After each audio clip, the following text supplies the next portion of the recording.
दोस्तों आज हम बात करेंगे मुगलों की वो 5 उपलब्धियां जो झूठ है। कहावत है कि इतिहास जीतने वाले के हिसाब से लिखा जाता है। अगर हिटलर या दुर्योधन इतिहास में विजेता होते तो क्या उन्हें सिकंदर, अशोक और अकबर की तरह महान नहीं माना जाता? आज के शासक दारा शिकोह और औरंगजेब के बहाने गुड मुगल और बैड मुगल की बात कर रहे हैं। इतिहास को फिर से लिखे जाने की बात हो रही है। ये कोई पहला मौका नहीं है जब ऐसा हुआ हो।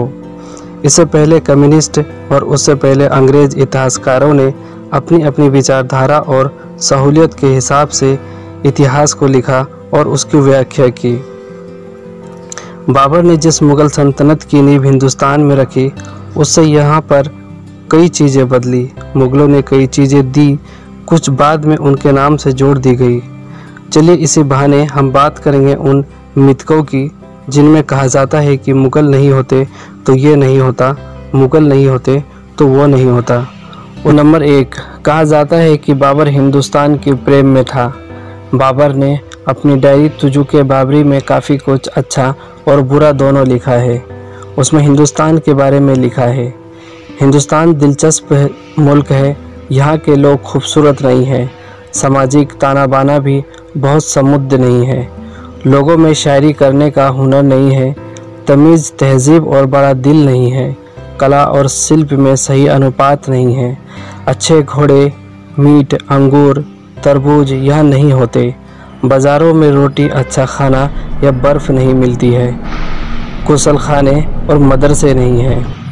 बाबर ने हिंदुस्तान की 2 चीज़ों का तारीफ़ खूब की है, पहली आम की और दूसरी हिंदुस्तानियों के पास मौजूद सोने की। दरअसल बाबर ने जो लिखा वो उसके परिप्रेक्ष्य में बिल्कुल सही है। समरकंद से आया एक आदमी एक बिल्कुल अलग भूगोल और समाज में पहुंच जाता है और अपने हिसाब से चीज़ों को लिखता है। उसको आज के समीकरणों के हिसाब से देखना गलत है। नंबर 2, कहा जाता है कि मुगल ना होते तो हिंदुस्तान में खूबसूरत इमारतें ना होती। तर्क ये भी दिया जाता है कि मुगल ना होते तो लाल किला ना होता, ताजमहल ना होता, तमाम खूबसूरत इमारतें नहीं होती। कुछ हद तक बात सच भी है, मगर अंग्रेज़ों के अपने हिसाब से लिखे गए इतिहास और आज़ादी के बाद लंबे समय तक गौरव की लिखी हर बात को प्रमाणित मानने की हमारी फितरत ने हिंदुस्तान की विरासत में तमाम चीज़ों का क्रेडिट छीन लिया है।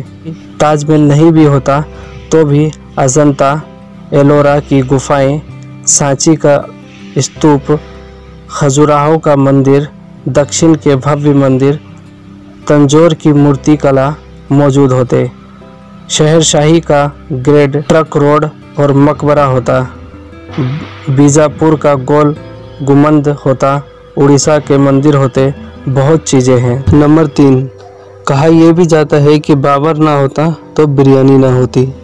बिरयानी शब्द फारसी के बिरिंज बिरिया से बना है। इसका अर्थ होता है तले हुए चावल। बिरयानी को आज के हिंदुस्तान की सबसे चर्चित डिश कहा जाता है, तो ये कोई गलत नहीं है। बिरयानी खिलाना तो एक राजनीतिक मुहावरा बन चुका है।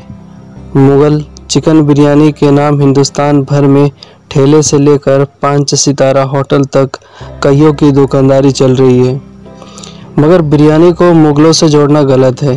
गौर करिए, हिंदुस्तान में लखनवी और हैदराबादी बिरयानी सबसे पॉपुलर नाम है। आगरे या फतेहपुर सीकरी की बिरयानी आपने नहीं सुनी होगी। बाबर तुर्क था और बिरयानी फारसी खाना है। बाद के मुग़ल बादशाह पुलाव के शौकीन थे। वैसे बिरयानी की बात चल ही रही है तो बता दें कि बिरयानी का मुग़लों के अलावा चावल से भी रिश्ता नहीं है।